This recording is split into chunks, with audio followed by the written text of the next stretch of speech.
जय हो। गुरु गरीब साहिब की जय हो। संत समाज की जय हो। भक्त समाज की जय हो।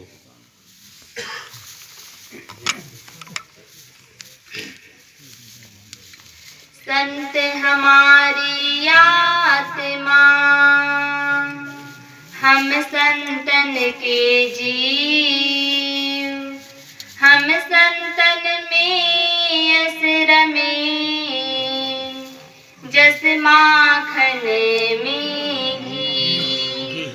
माटी कहे कुम्हार से तू क्यों रोंदे मोही, माटी कहे कुम्हार से तू क्यों रोंदे मोही।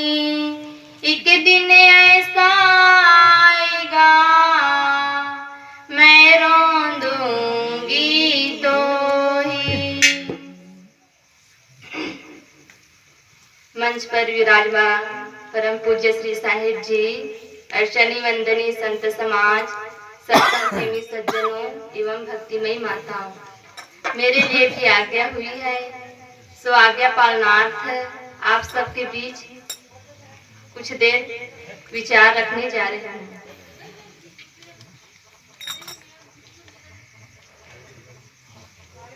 सदगुरु कबीर साहिब जी की एक साखी है, मानो जन्म दुर्लभ है बहुरी न दूजी बार, पक्का फल जो गिर पड़ा बहुरी न लागे डार। सदगुरु कबीर साहिब जी साखी के माध्यम से हम सभी को समझाते हुए कहते हैं कि यह मनुष्य जन्म बहुत ही दुर्लभ है, इसका पुनः मिलना बहुत मुश्किल है। जिस तरह पका फल डाली से गिरकर, जिस तरह पका फल डाली से टूटकर गिर जाता है तो वह पुनः उस डाली पर नहीं लगता। इसी तरह जब जीव इस शरीर को छोड़कर चला जाता है तो वह उस जीव उस शरीर में पुनः लौटकर नहीं आता। यह जीव असंख्य योनियों में भटकते हुए, नाना कर्म वासनाओं में भटकते हुए आता है और बहुत दिनों से शुभ संस्कार एकत्रित करके यह शुभ मानव जीवन को प्राप्त करता है। और अन्य खाने तो केवल भोग भूमिका होती है, उसमें ना तो केवल उसमें सिर्फ भोग ही होता है। केवल मानव जीवन ही ऐसा जीवन होता है जिसमें हम भजन भक्ति साधना का काम कर सकते हैं। अन्य खाने में तो सुधार का कोई लक्षण नहीं होता है, सुधार नहीं कर पाते हैं, अपना कल्याण का काम नहीं कर पाते हैं। लेकिन मानव जीवन ही ऐसा जीवन है जिसमें हम अपने कर्मों को बना सकते हैं। जो बिगड़े कर्म होते हैं उसको हम इस मानव जीवन में बना सकते हैं और अपने आप का सुधार करके अपने कल्याण का काम कर सकते हैं। इसी में एक कहानी याद आती है। एक शहर में एक परकोटा था। उस परकोटे पर एक अंधा व्यक्ति रहता था। वह अंधा व्यक्ति के मन में हुआ कि मैं इस परकोटे से बाहर निकलूं। तो वह लोगों को पूछता है कि मैं इस परकोटे से बाहर निकलना चाहता हूँ, मुझे कृपया रास्ता बताइए। तब लोग कहते हैं कि तुम इस दीवार को पकड़े पकड़े चलते जाओ, फिर चलते चलते तुम्हें एक दरवाजा मिलेगा और तुम उस दरवाजे से बाहर निकल सकते हो। तब वह अंधा व्यक्ति उस दरवाजे के सहारे को लेकर, दीवार के सहारे को लेकर वह चलता रहता था। चलते चलते उसको खुजली हो जाती है तो वह दीवार को छोड़कर खुजली खुजलाने लगता है। फिर वह खुजलाकर फिर दीवार को पकड़ लेता है। फिर वह दीवार को पकड़े पकड़े चलता है। फिर उसे खुजली होने लगती है, क्योंकि उसे खुजली का रोग था, इसीलिए उसे बीच बीच में खुजली होती है।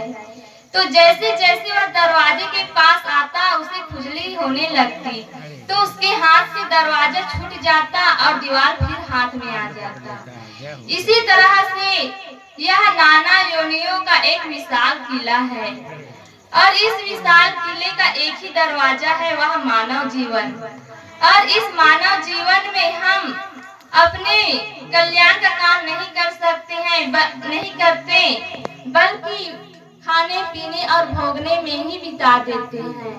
हम संसार में मानव के रूप में तो आते हैं, परंतु हम मानव के कर्तव्य को भूल जाते हैं कि हम इस संसार में क्यों आए हैं, क्या करने आए हैं, हमारा लक्ष्य क्या है, हमारी मंजिल क्या है, इसे हम जान नहीं पाते हैं।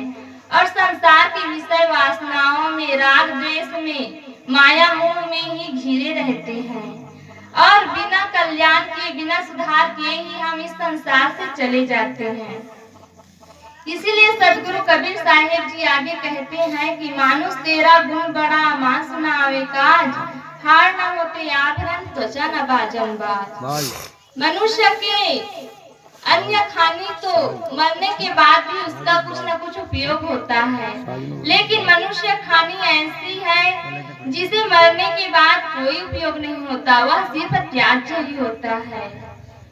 तो सदगुरु कबीर साहिब जी कहते हैं कि मानुष तेरा गुण बड़ा, मनुष्य के केवल गुण ही बड़े होते हैं।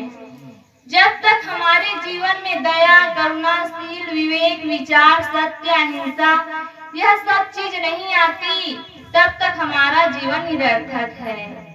इसीलिए हम सबको चाहिए कि हम अपने जीवन को भक्तिमय बनाएं, साधनामय बनाएं और संत गुरु के शरण में जाएं, और जो संत गुरु बताते हैं उसके मार्ग पर चलेंगे, तभी हमारा जीवन का कल्याण हो सकता है। हम अपने जीवन को सुधार सकते हैं, अपने कर्म को सुधार सकते हैं। तो इसी साथी के आधार पर मैं आपके बीच कुछ विचार रखी। अब मैं अपनी वाणी को यही विराम करती हूँ। बोलिए सदगुरुदेव की जय हो।